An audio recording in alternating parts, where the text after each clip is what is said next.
ലോകത്തിന്റെ പല ഭാഗങ്ങളിലായി നിരവധി നിഗൂഢമായ പ്രദേശങ്ങളുണ്ട്. നമ്മുടെ ഇന്ത്യയിലും അത്തരത്തിലുള്ള ഇടങ്ങളുണ്ടെങ്കിലും അവയിൽ ഏറ്റവും നിഗൂഢതകൾ നിറഞ്ഞ ഒരിടമാണ് ഹിമാലയ പർവ്വതങ്ങൾ. നേപ്പാൾ, ഇന്ത്യ, പാകിസ്ഥാൻ, ചൈന, ഭൂട്ടാൻ, അഫ്ഗാനിസ്ഥാൻ എന്നീ 6 രാജ്യങ്ങളിലായി പരന്നു കിടക്കുന്ന ഹിമാലയത്തിലെ പല രഹസ്യങ്ങളും ഇന്നും മനുഷ്യർക്ക് അജ്ഞാതമാണ്.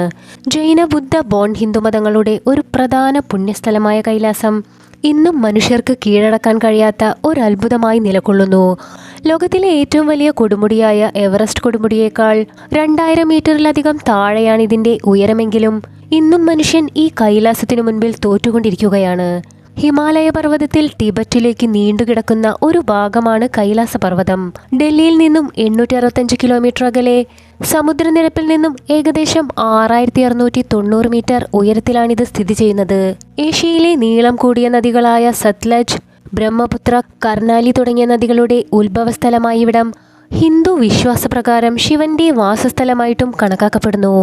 ഉയർന്ന താപനിലയിൽ പോലും ഉരുകാത്ത മഞ്ഞുപാളികളാൽ ആവരണം ചെയ്യപ്പെട്ട ഈ കൈലാസമല സ്വർഗത്തിലേക്കുള്ള കവാടം എന്ന പേരിലും അറിയപ്പെടുന്നു. മാത്രമല്ല, കൈലാസത്തിലെ പല ഗുഹകളിലും ജ്ഞാനികളായ പല സന്യാസിമാരും വസിക്കുന്നതായും ആളുകൾ വിശ്വസിക്കുന്നു. കൈലാസ പ്രദേശങ്ങളിൽ രാത്രി മുഴുവൻ തങ്ങിയവരിൽ ചിലർ മലയുടെ മുകളിലായി പ്രത്യേകം വിളക്കുകളുടെ തീനാളങ്ങൾ കണ്ടതായും പറയപ്പെടുന്നുണ്ട്. ഈ വിളക്കുകൾ കൈലാസത്തിൽ വസിക്കുന്ന ജ്ഞാനികളായ സന്യാസിമാരുടേതാകാം എന്നും അവർ വിശ്വസിക്കുന്നു. അതുപോലെ തന്നെ കൈലാസത്തിനു മുകളിലായി ഗാൻഗഞ്ച് എന്ന മനോഹരമായ മറ്റൊരു പുണ്യസ്ഥലമുണ്ടെന്നും പറയപ്പെടുന്നു. എന്നാൽ ഇത് സാധാരണ മനുഷ്യരുടെ കണ്ണിൽപ്പെടാത്തൊരിടമാണെന്നും ആത്മീയതയുടെ ഉന്നത തലത്തിൽ നിൽക്കുന്നവർക്ക് മാത്രമേ ഇവിടേക്ക് എത്തിപ്പെടാൻ കഴിയുകയുള്ളൂ എന്നുമാണ് കഥകൾ. ഇത്തരത്തിൽ മിത്തുകളും യാഥാർത്ഥ്യങ്ങളുമെല്ലാം ഇടകലർന്നു കിടക്കുന്ന കൈലാസം കീഴടക്കാൻ എന്തുകൊണ്ടായിരിക്കാം മനുഷ്യർക്ക് ഇന്നും കഴിയാതെ പോയത്? നിരവധി പേർ ഈ ഒരു പർവ്വതം കീഴടക്കാനായി ശ്രമിച്ചിട്ടുണ്ടെങ്കിലും പേരുകേട്ട പർവ്വതാരോഹകർക്ക് പോലും ഇവിടേക്ക് എത്തിച്ചേരാൻ പറ്റുന്നില്ലെന്നതാണ് സത്യം.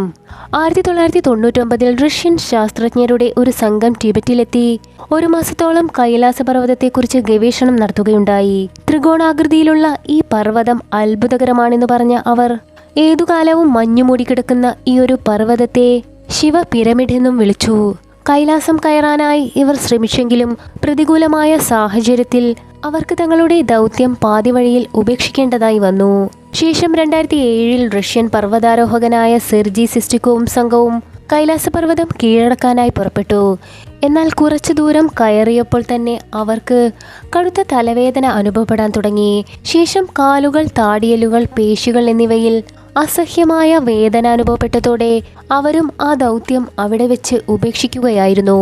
അതോടെ ഇത് മനുഷ്യർക്ക് കയറാൻ കഴിയാത്ത പർവ്വതമാണെന്നും അവർക്ക് ബോധ്യപ്പെട്ടു. അത്തരത്തിൽ പലരും കൈലാസം കീഴടക്കാൻ ശ്രമിച്ചിട്ടുണ്ടെങ്കിലും നിരാശയായിരുന്നു ഫലം. പലർക്കും ജീവൻ പോലും ഇവിടെ നഷ്ടപ്പെടുത്തേണ്ടതായി വന്നിട്ടുണ്ട്. 1991 ഈ മല കയറിയ ജാപ്പനീസ് ശാസ്ത്ര പര്യവേഷണ സംഘത്തിലെ 17 പേർ ഹിമപാതം മൂലം ഇവിടെ മരണപ്പെട്ടിട്ടുണ്ട്. അതുപോലെ തന്നെ 98 കൈലാസം കയറാനായി എത്തിയ സൈബീരിയൻ സംഘം പെട്ടെന്ന് വാർദ്ധക്യത്തിലേക്ക് കടക്കുകയും പിന്നീട് മരണം വരിക്കുകയും ചെയ്തതായും പറയപ്പെടുന്നു.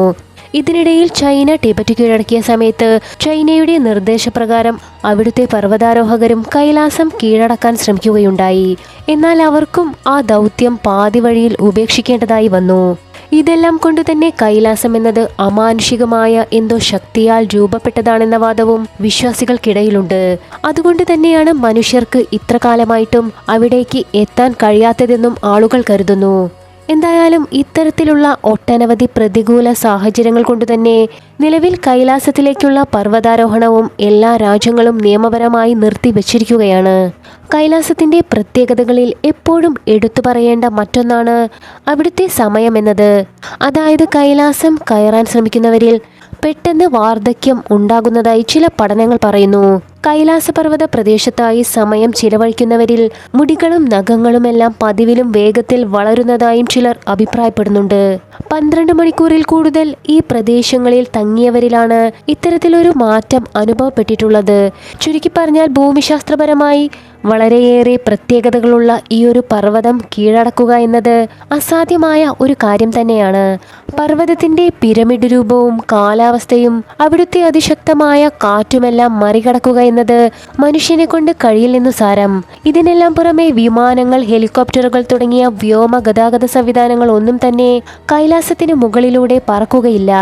ശക്തമായ മാഗ്നറ്റിക് ഫീൽഡിന്റെ സാന്നിധ്യമുള്ളതിനാൽ അത് വിമാനങ്ങളിലെ എഞ്ചിനുകളുടെ പ്രവർത്തനങ്ങളെ തന്നെ സാരമായി ബാധിച്ചേക്കാം. അതിനാൽ ഈ ഒരു കൈലാസ പർവ്വതത്തിന് മുകളിലൂടെയുള്ള സഞ്ചാരവും അസാധ്യമായ ഒരു കാര്യമാണ്. മഞ്ഞിനാൽ മൂടപ്പെട്ട കൈലാസത്തിന്റെ താഴെയുള്ള കാഴ്ചകളും അതിമനോഹരമാണ്. നിരവധി മലകളും കുന്നുകളും നിറഞ്ഞ കൈലാസത്തിന്റെ താഴ്വരയിലാണ് പുണ്യ തടാകമായി കണക്കാക്കുന്ന മാനസ സരോവർ എന്ന തടാകം സ്ഥിതി ചെയ്യുന്നത്. സമുദ്രനിരപ്പിൽ നിന്നും 14,000 അടി ഉയരത്തിൽ സ്ഥിതി ചെയ്യുന്ന ഈയൊരു തടാകം ലോകത്തിലെ തന്നെ ഏറ്റവും ഉയരത്തിലുള്ള ശുദ്ധജല തടാകം കൂടിയാണ്. ഇതിനും 1 കിലോമീറ്റർ ദൂരത്തിലായി സ്ഥിതി ചെയ്യുന്ന രാഷ്ട്രസ്ഥാൻ എന്ന തടാകം കൈലാസത്തിലെ മറ്റൊരു വ്യത്യസ്തമായ തടാകമാണ്. ഇതിലെ ജലം എന്നത് ഉപ്പുകലർന്ന ജലമാണെന്നതും അതിന്റെ മറ്റൊരു സവിശേഷതയാണ്. അതായത് ഒരേ പ്രദേശത്ത് തന്നെ വ്യത്യസ്ത തരത്തിലുള്ള തടാകങ്ങൾ കാണപ്പെടുന്നതും അവിടുത്തെ ഭൂപ്രദേശത്തിന്റെ പ്രത്യേകതയെ തുറന്നു കാട്ടുന്ന 2 ഉദാഹരണങ്ങളാണ്. കൈലാസത്തിലെ മറ്റൊരു പ്രത്യേകത എന്തെന്നാൽ ഇവിടുത്തെ ദിശകൾ മാറിക്കൊണ്ടിരിക്കുന്നതായി നമുക്ക് കാണാം. അതിനാൽ കോമ്പസുകൾ പോലും കൈലാസ പ്രദേശത്ത് പ്രവർത്തനരഹിതമാകാറുണ്ട്. താമരയിതളുകൾ പോലെയുള്ള നിരവധി പർവ്വതനിരകൾക്ക് നടുവിലായുള്ള കൈലാസം വെയിലേറ്റ് തിളങ്ങുമ്പോൾ താമരയിലിരിക്കുന്ന രത്നം പോലെ തിളങ്ങുന്നതായും ആളുകൾ വർണ്ണിക്കാറുണ്ട്. ഇതെല്ലാം കൊണ്ടുതന്നെ ഒരേ സമയം മനോഹരവും ഭയാനകവുമാണ് കൈലാസ പർവ്വതം എന്ന് പറയാം. ദൂരെ നിന്നും ആസ്വദിക്കുമ്പോൾ ഒരു അനുഭൂതി നൽകുന്ന ഇടമെന്നാൽ അടുക്കും തോറും നമ്മെ മറ്റൊരു മാനസികാവസ്ഥയിലേക്ക് എത്തിക്കും. അങ്ങനെ ആകെ മൊത്തത്തിൽ ഒരെത്തും പിടിയും കിട്ടാത്ത ഭൂമിയിലെ ഒരു നിഗൂഢ സ്ഥലമായി കൈലാസം ഇന്നും അറിയപ്പെടുന്നു. ഈ ഒരു പർവ്വതം ആരും തന്നെ ഇതുവരെ കീഴടക്കാത്തതിനാൽ അതിനു മുകളിൽ എന്താണെന്നത് ഇന്നും അജ്ഞാതമാണ്. നമ്മുടെ അത്യാധുനിക സംവിധാനങ്ങൾക്ക് പോലും കണ്ടെത്താൻ കഴിയാത്ത വിധം കാലാവസ്ഥാ വ്യതിയാനമുള്ള ഒരിടമായതിനാൽ അതിൻ്റെ രഹസ്യം ഇന്നും ചുരുളഴിയാതെ നിലനിൽക്കുന്നു. ഇതെല്ലാം കൊണ്ടുതന്നെ കൈലാസത്തെ ചുറ്റിപ്പറ്റി പല കഥകളും പ്രചാരത്തിലുണ്ട്. അതിലൊന്നാണ് നമ്മൾ നേരത്തെ പറഞ്ഞ ഗ്യാൻഗഞ്ച് എന്ന മനോഹരമായ നഗരമെന്നത്. മറ്റൊന്നാണ് അന്യഗ്രഹ ജീവികൾ. അന്യഗ്രഹ ജീവികളുടെ താവളമാണ് ഈ ഒരു കൈലാസം എന്നുവരെ കഥകളുണ്ട്. അന്യഗ്രഹ ജീവികൾ ഇടയ്ക്കിടെ വന്നു പോകുന്നുണ്ടെന്നും അതുകൊണ്ടാണ് മനുഷ്യർക്ക് കൈലാസം കീഴടക്കാൻ കഴിയാത്തതെന്നുമാണ് ഇത്തരക്കാരുടെ വാദം. ഇതിനെല്ലാം അപ്പുറം വേഗത്തിൽ എപ്പോഴും സ്ഥാനമാറ്റം സംഭവിക്കുന്ന ഒരിടം കൂടിയാണ് കൈലാസം. അതുകൊണ്ട് തന്നെയാണ് ഇവിടുത്തെ ദിശ ആളുകൾക്ക് കൃത്യമായി മനസ്സിലാക്കാൻ കഴിയാതെ പോകുന്നതും. ഈ ഒരു ദിശാമാറ്റവും കൈലാസം കീഴടക്കുന്നതിനുള്ള പ്രധാന വെല്ലുവിളികളിൽ ഒന്നാണ്. മാത്രമല്ല ലോകത്തിന്റെ തന്നെ കേന്ദ്ര ബിന്ദുവായും കൈലാസത്തെ പരിഗണിക്കുന്നുണ്ട്. അമേരിക്കയിലെയും റഷ്യയിലെയും നിരവധി ശാസ്ത്രജ്ഞർ നടത്തിയ പഠനപ്രകാരം കൈലാസമാണ് ലോകത്തിന്റെ കേന്ദ്ര ബിന്ദുവെന്നും പറയപ്പെടുന്നു. എന്തായാലും യാഥാർത്ഥ്യവും മിഥ്യയും കൂടിക്കലർന്ന് ഇന്നും ഒരു പിടിതരാതെ കൈലാസം അങ്ങനെ തലയെടുപ്പോടെ പല രഹസ്യങ്ങളെയും സൂക്ഷിച്ചുകൊണ്ട് നിലനിൽക്കുന്നു.